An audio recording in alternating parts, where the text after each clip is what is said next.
This video covers general servicing of the OBS-18DC Orbital sander. Always refer to the machine operator's manual when servicing the machine. Machine operators manuals can be downloaded from americansanders.com. You can also locate an American Sanders authorized service center nearest you by calling 800-367-3550. Please adhere to this fire safety warning. Dust collected from certain floor coatings can be combustible. To be safe when servicing a sanding machine, always remove and empty the dust bag into an appropriate container. The PowerLab 120 Troubleshooting Tool. Troubleshooting electrical problems on most 120-volt corded power tools can be quick and efficient using the Pioneer Eclipse PowerLab 120. The unit measures line voltage, amperage draw, and includes a 20-amp GFCI outlet and reset button. How to measure amperage draw. Measurement of amperage draw is traditionally done with a clamp-on amp meter. A modified adapter cord is required for this process to access the individual wires in the circuit. To use the PowerLab 120, simply plug the machine or tool you want to test into the unit. Then turn the machine on to immediately see the amperage draw and voltage drop of the machine. This is the first step in troubleshooting operational problems with the machine. Testing the power cord. Plug the machine into the PowerLab 120. A faulty power cord will trip the GFCI breaker when you plug the cord into the PowerLab 120. This gives you immediate results to then move on to repairs or other troubleshooting steps. A high amperage draw can indicate a faulty on-off switch, motor start switch, or a start capacitor. Troubleshooting low voltage conditions. Too low of available voltage will cause an increased amperage draw by the machine, which can trip the machine's 15-amp circuit breaker. Several conditions to cause a low voltage condition include an extra extension cord has been used, a low voltage circuit at the location where the machine is used, or a mechanical issue with the machine. If those conditions do not exist, the machine's circuit breaker could be loose or bad. Replacing the on-off safety switch. Always be sure the machine is unplugged from a power source when working on the machine. Remove 6 Allen head screws.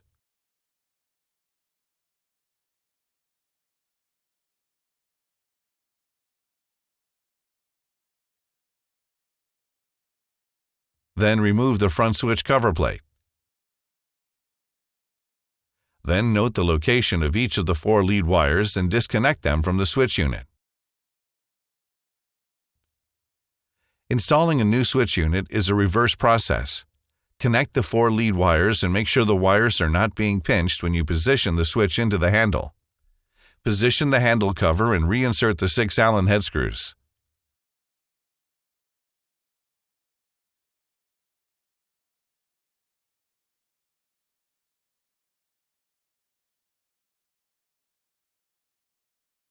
Start capacitor testing. Remove the cover of the capacitor box on the side of the motor.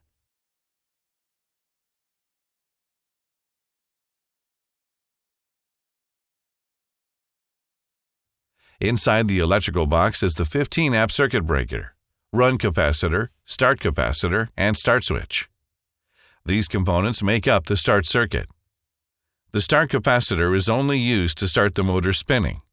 The start switch will then disconnect the start capacitor and current will run through the run capacitor while the machine is running. Run capacitors are always in a metal, oil-filled housing. Start capacitors will have a plastic housing. To test the start capacitor, carefully remove the wire leads without touching the connectors. Start capacitors store a dangerous amount of electricity.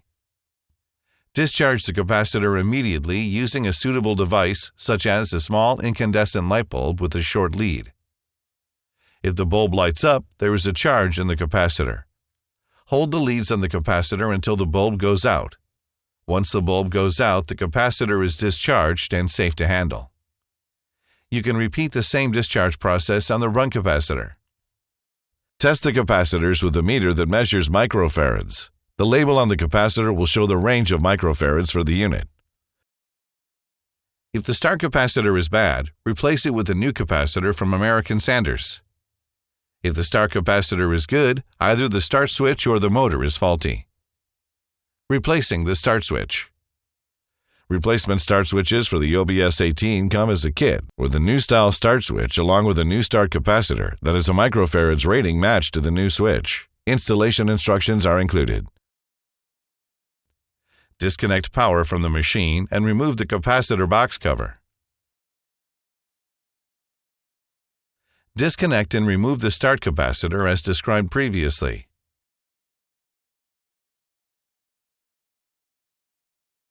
Be sure to discharge the capacitor for safety. Disconnect and remove the motor start switch.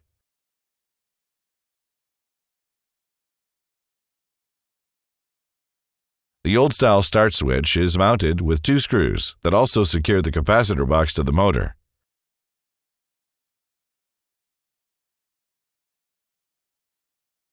Then reinstall the capacitor box mounting screws.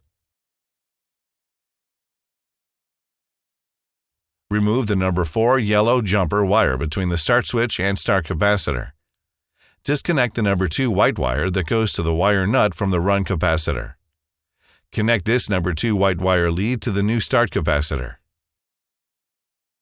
Move the number 2 white jumper wire on the run capacitor to the other side of the run capacitor with the number 4 yellow wire to the motor. Connect one end of one of the previously removed number 4 yellow jumper wires to the start capacitor on the terminal with the white wire. Connect the other end to the open terminal on the run capacitor. Connect one end of the previously removed number 3 orange wire to the open terminal on the new start capacitor. Connect the other end to the number 1 terminal on the new start switch. Connect the black wire from the motor to the number 5 terminal on the new start switch. Connect the number 2 white wire on the run capacitor to the number 2 terminal on the new start switch. Place all the connected components into the capacitor box. Be sure there are no loose or crimped wires and install the capacitor box cover. Testing the machine circuit breaker. The PowerLab 120 is a useful tool to diagnose a machine circuit breaker. Plug the machine into the PowerLab 120 and safely run the machine. With a 125 line voltage, if the machine is drawing less than 15 amps and the breaker trips, that indicates a bad breaker that needs to be replaced. Replacing the vacuum blower housing cover and impeller. Remove the dust bag and the 2 dust collection hoses.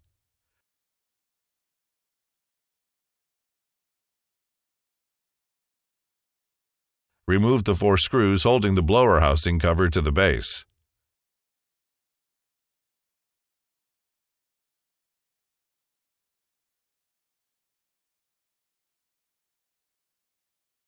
Then lift the blower housing cover off the base. Remove the impeller from the housing base with these steps. Remove the snap ring. Use 2 equal-sized pry bars to lift the impeller of the shaft. Place the pry bars on opposite sides positioned underneath a fin.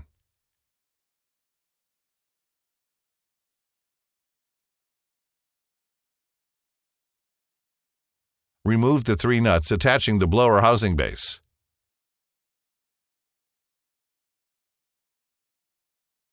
Then remove the lower snap ring and lift the base off the shaft.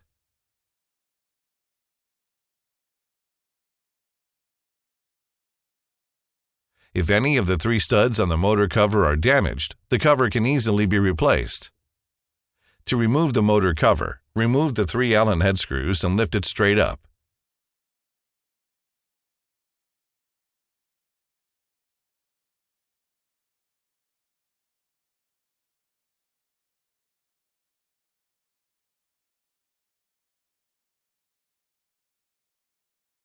When replacing the motor cover, be sure to check the smaller impeller for damage.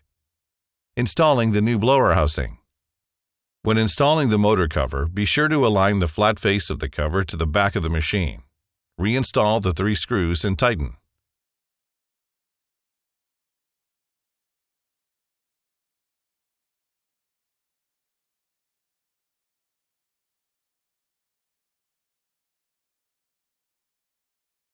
Reinstall the housing base by lowering it onto the shaft and secure it with the 3 nuts.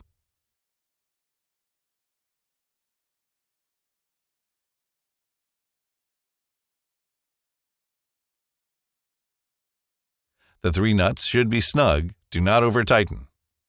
Reinstall the snap ring on the shaft.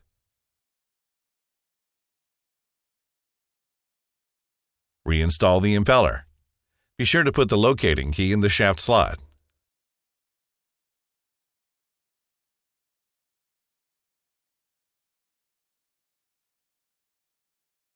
Then reinstall the upper snap ring on the shaft to keep the components secure. Position the new blower housing cover onto the housing base and reinstall the 4 screws securely. Servicing or replacing the pad driver plate and bearings. Remove the blower housing cover to gain access to the impeller blade. Remove the 4 bolts holding the pad drive plate to the base of the machine.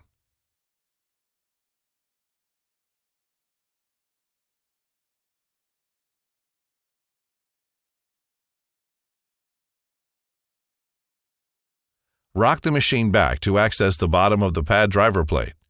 Holding the impeller blade, remove the bolt that holds the pad driver plate to the motor shaft. Then pull the pad driver plate off the shaft with a back and forth motion. Slide the eccentric bearing and locator key off the motor shaft. Check the eccentric bearing for excess play on the shaft and replace if needed. If the isolators are cracked or torn, they should be replaced. The isolators simply unscrew from the pad driver plate. The studs on the isolator are the same on both sides. The side with the washer goes into the machine when installing. Apply 242 Loctite and thread the new isolators onto the pad driver plate. To replace the pad driver plate bearing, first remove the 3 screws that secure the bearing retainer.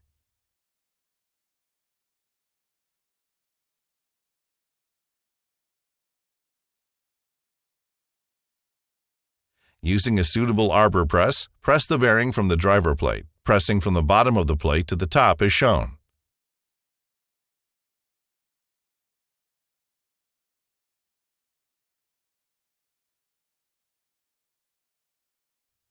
New bearings are installed in reverse, pressing the new bearing in from the top of the driver plate. Heating the plate around the bearing makes it easier to press in the bearing smoothly. Crooked or incorrect insertion of the bearing will cause failure.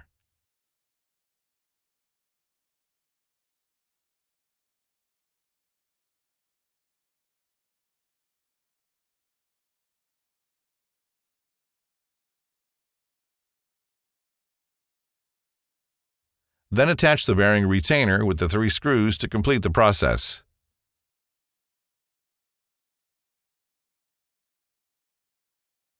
To reinstall the pad driver plate, first install the eccentric bearing and locator key onto the motor shaft.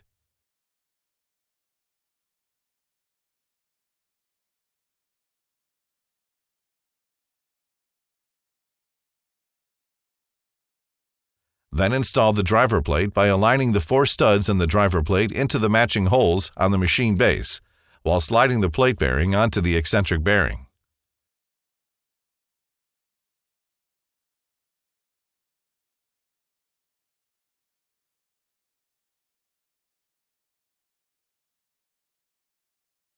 You can turn the motor shaft from the top to help the alignment process.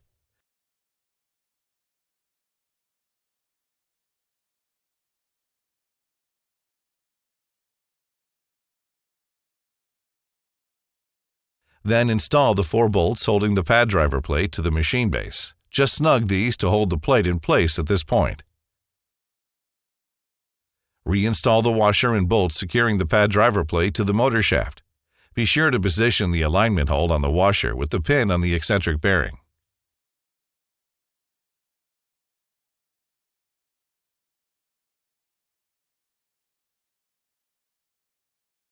Then reinstall the red hook pad and stand the machine up.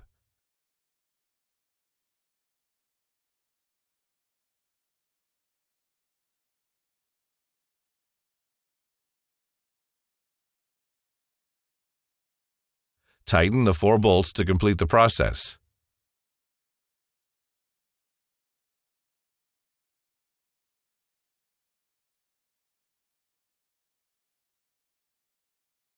Replacing the grip face.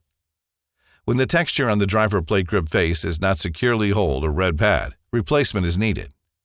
Begin by prying a corner of the grip face away from the driver plate with a putty knife and hammer.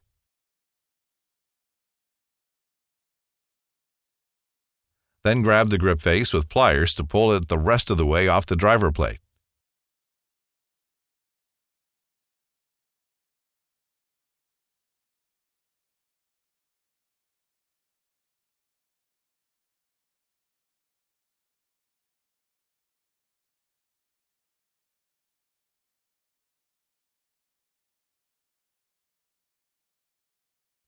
The driver plate will have adhesive residue from the grip face that must be removed before installing a new grip face.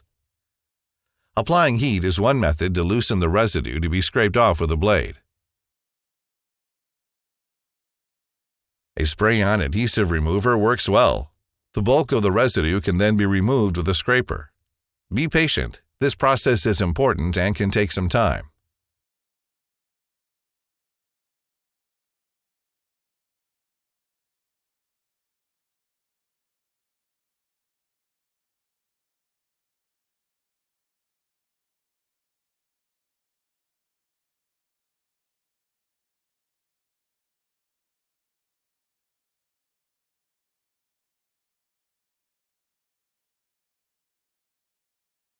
The remaining residue can be removed with additional application of the adhesive remover wiped off with a clean rag.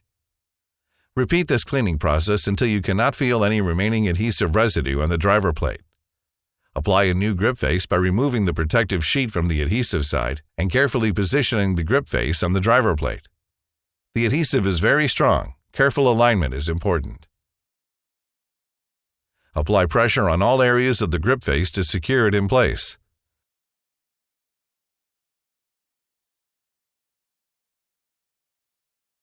Attach the red pad to complete the process. It is recommended to run the machine briefly after servicing to ensure it is operating correctly.